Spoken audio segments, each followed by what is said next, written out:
Hello everyone and welcome to my YouTube channel. Today we are going to discuss about how to fix this app cannot be installed because its integrity could not be verified. For example, if you try to install any app on your device and after some time of installing you see this kind of error on your device. So how you can fix that? So if you want to fix that, then what you have to do, you have to simply watch this video completely. So without wasting any time, let's start the video. So first of all, you have to simply close this page.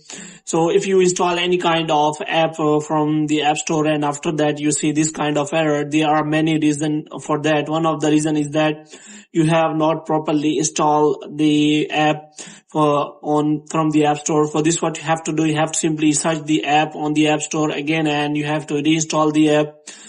Before reinstalling the app, what you have to do, you have to simply uninstall the previous app you have installed.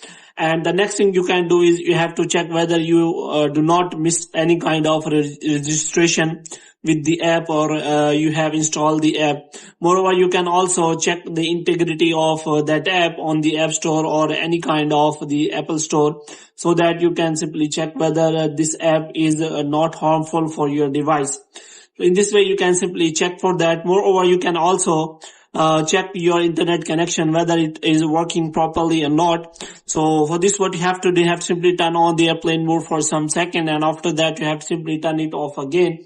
And the next thing you have to do is you have to simply go to settings and after that, you can simply go to general and after that, you have to scroll it down until you have to simply click on transfer or reset iPhone.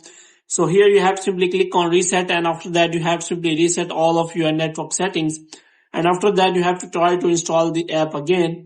Moreover, you can also check for the software update whether that software version supports that kind of app installation. So you have to make sure that you have installed the latest version of the iPhone iOS.